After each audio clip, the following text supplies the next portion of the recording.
Bonjour amoureux de la parole, heureuse de vous retrouver pour ce nouveau partage. Aujourd'hui, je voudrais parler du respect. Alors, je tiens encore une fois à m'excuser pour la qualité du son. Mais je tenais quand même à faire cet enregistrement aujourd'hui, même si ce n'est pas je ne le fais pas dans les règles de l'art. Donc aujourd'hui, je voulais parler du respect parce que c'est une notion qui se perd de plus en plus dans nos sociétés. Et c'est quand même une notion qui n'apparaît peut-être pas forcément, le mot n'apparaît peut-être pas forcément beaucoup dans la Bible, mais c'est une notion très présente dans les Écritures. Le respect, parce que qui dit respect dit obéissance, qui dit respect dit considération également. Donc, si vous m'écoutez pour la première fois, je suis Louise du blog ilestécrit.com et aujourd'hui, je vous embarque dans une petite virée biblique à la découverte du respect.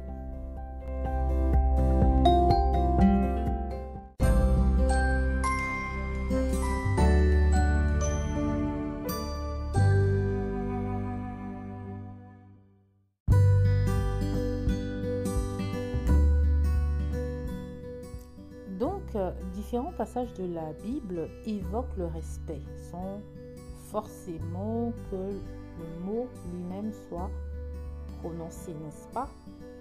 L'un des passages les plus connus de la Bible où on entend bien le mot respect, c'est dans Éphésiens 5:33, où on nous dit que la femme doit respecter son mari. Et le mot utilisé, le mot respect dans ce contexte, c'est le mot phobos qui revient en fait à la crainte ou à la révérence. Pas à la crainte dans le sens d'avoir peur, mais plutôt à de la révérence. Et ça, c'est un point très important également, parce qu'en fait, ce verset nous dit, ce passage-là dans Éphésiens nous dit en fait on nous dit que l'homme doit aimer sa femme comme Jésus aime l'Église, puisque Jésus représente l'époux et le mari c'est l'époux de la femme. Il doit l'aimer d'un amour sacrificiel, donc c'est-à-dire que l'homme c'est celui qui protège et c'est celui qui se sacrifie pour sa femme, comme Jésus s'est sacrifié pour l'Église qui est l'épouse. Et la femme doit respect, révérence. Donc en fait, dans le respect, ce n'est pas que la femme ne doit pas aimer son mari, mais le respect, c'est aussi une forme d'amour. Mais l'homme se sont aimés lorsqu'ils se sont respectés, révérés, élevés par sa femme. Voilà, élevé dans le sens, pas comme d'élever un enfant, mais mis sur un piédestal quasiment. D'accord ? Donc, on a encore d'autres passages sur le respect. Dans Lévitique 19:32, tu te lèveras devant les cheveux blancs et tu honoreras la personne du vieillard, tu craindras ton Dieu, je suis l'Éternel. Et c'est un passage qui montre l'importance de respecter les personnes âgées et ça met également un lien avec la crainte de l'Éternel. Et le respect des personnes âgées, c'est vraiment une notion qui se perd de plus en plus dans nos sociétés. Une chose que j'ai retenue, par exemple, dans ma culture à moi en tant qu'Africaine, c'était le respect des anciens, que je retrouve encore dans certaines cultures asiatiques, mais qui s'est beaucoup perdu dans les cultures occidentales. Et malheureusement, parce que beaucoup de nos enfants évoluent en Occident, ils commencent peu à peu à épouser ces valeurs-là et le respect des anciens, le respect des adultes, le respect des personnes âgées n'est plus le même. Où on va par exemple dans les transports en commun, les jeunes ne prennent plus la peine de se lever pour laisser une vieille femme ou un vieil homme s'asseoir. Et c'est vraiment dommage. Donc on doit vraiment repartir. Donc la Bible nous donne vraiment en fait les bases juste du savoir-vivre. Il faut respecter les personnes âgées. Il faut honorer tous les hommes.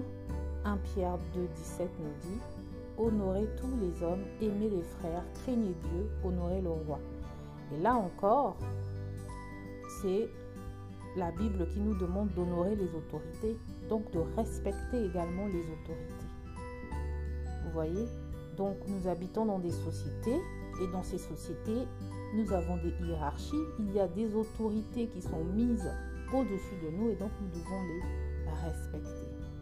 Et c'est aussi quelque chose qui est essentiel. Voilà.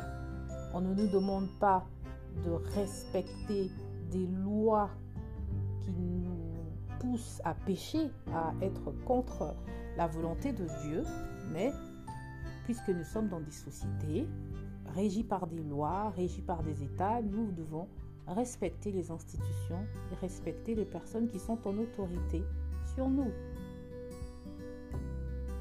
D'accord? Et donc, le respect dans la Bible, il y a aussi le respect des enfants. Donc vraiment aujourd'hui, c'est juste un partage, juste pour rappeler les différentes facettes du respect qui sont abordées dans les Écritures et qui sont des choses basiques que vous me direz, mais oui, ça a du sens, c'est normal, mais qui sont en train de se perdre. Colossiens 3:20, enfants, obéissez en toutes choses à vos parents, car cela est agréable dans le Seigneur. Et ça, c'est un verset qui fait écho à beaucoup de versets dans les Proverbes, dans le livre des Proverbes, où on conseille vraiment aux enfants d'écouter les parents, d'accord? Le respect de la direction des parents, le respect des valeurs parentales, ça passe par l'obéissance et c'est une attitude agréable à Dieu. Et il faut être capable d'expliquer pourquoi est-ce que c'est agréable à Dieu. Parce que, en tant que parents chrétiens, notre travail, c'est de transférer ou de partager les valeurs du royaume à nos enfants. Et si nos enfants suivent ces valeurs, eh bien tout va marcher pour eux dans leur vie. Surtout qu'il y a ce verset dans la Bible qui dit que respecter ses parents, c'est le seul... et c'est là que mon cerveau bug. C'est la seule promesse. Non, c'est le seul commandement qui va avec une promesse qui dit que tu vivras plus longtemps si tu respectes tes parents. N'est-ce pas? Bon, je ne connais pas le verset exact, mais bon. Donc voilà. Et même dans l'amour, en fin de compte, Matthieu 22:39, tu aimeras ton prochain comme toi-même. Eh bien, ça sous-entend également le respect. Aimer l'autre comme soi-même, c'est respecter l'autre comme on se respecte soi-même. On ne fait pas aux autres ce qu'on ne se ferait pas à soi-même et on traite les autres comme on se traiterait soi-même. Donc le respect, c'est vraiment une notion à la fois complexe parce qu'elle a de multiples facettes et elle se retrouve dans beaucoup d'autres concepts, puisque qui dit respect dit aussi amour, obéissance, révérence, beaucoup de choses, n'est-ce pas? Et on l'a vu que dans la relation conjugale, le respect de la femme envers son mari, c'est vraiment le révérer comme l'Église révère Christ, tout simplement. On élève Christ, on encense Christ. Donc c'est comme ça que les femmes, nous devons aimer nos maris. Voilà. Et le respect, c'est vraiment une marque d'amour puisque ça reflète une considération profonde et positive envers l'autre personne. Et en traitant une personne avec respect, on reconnaît sa valeur, on reconnaît ses sentiments, on reconnaît ses droits. C'est une manière de manifester une attitude aussi bienveillante, de prendre en compte les besoins et les souhaits de l'autre et de cultiver une relation basée sur la compréhension mutuelle. Et donc dans une relation amoureuse, comme je disais, le respect, ça implique d'écouter activement, de respecter les limites de l'autre, d'apprécier les qualités uniques et de faire preuve d'une communication respectueuse. Et on doit intégrer le respect dans une relation parce que c'est le fondement même de l'amour et ça renforce la confiance et aussi la connexion entre deux personnes. D'accord? Donc, lorsque la Bible enseigne que les rôles de l'amour et du respect dans le mariage ne sont pas exclusifs ni aux hommes ni aux femmes, mais qui sont plutôt des aspects spécifiques pour chacun dans le contexte d'une relation équilibrée. D'accord?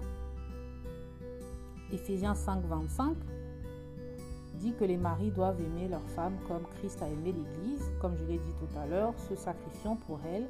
Ça montre un amour profond, attentif, dévoué. Et ça fait un parallèle entre la relation entre Jésus et l'Église. Comme je l'ai dit, le respect de la femme envers son mari, de Éphésiens 5:33, ça exhorte les femmes à respecter leur mari et donc à les révérer. Et ça montre que la femme doit montrer une attitude de considération. Elle doit en fait honorer son mari. C'est là le mot-clé, l'honneur. D'accord? Donc l'idée, ce n'est pas de restreindre l'amour ou le respect à un seul des partenaires, mais de souligner des aspects particuliers qui vont être plus importants chez l'un des conjoints et favoriser une relation beaucoup plus harmonieuse dans le mariage.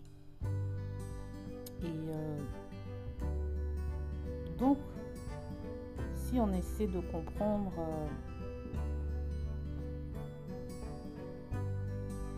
qu'est-ce que c'est que réellement, en fait, le respect, hein. Le respect dans la langue française, c'est simplement la révérence, c'est l'honneur et la considération. Voilà. Et ce sont des valeurs que nous devons cultiver tous les jours, que nous devons transmettre à nos enfants et que nous devons nous-mêmes pratiquer dans notre quotidien. Donc voilà pour aujourd'hui. Petit partage, mais un partage qui a tout son intérêt. Respectons les personnes avec qui nous vivons, respectons nos époux, respectons nos enfants, respectons tout ce qui nous entoure, la création, n'est-ce pas? Lorsque nous considérons nous avons de la considération, voilà, pour nos états, que nous avons de la considération pour notre cadre de vie, eh bien nous arrivons à cultiver une harmonie générale dans tout ce qui nous entoure. Et c'est très important. Voilà. Donc le respect, c'est une notion qui va au-delà des relations humaines. C'est une notion qui va dans nos relations avec la nature, dans notre relation avec notre propre corps, dans notre relation avec notre environnement, dans notre relation avec la création. Et c'est un concept très important et je vous invite à creuser encore dans les Écritures. Et si ce partage vous a édifié, n'hésitez pas à liker, partager, pas moi, mais la parole. Ciao!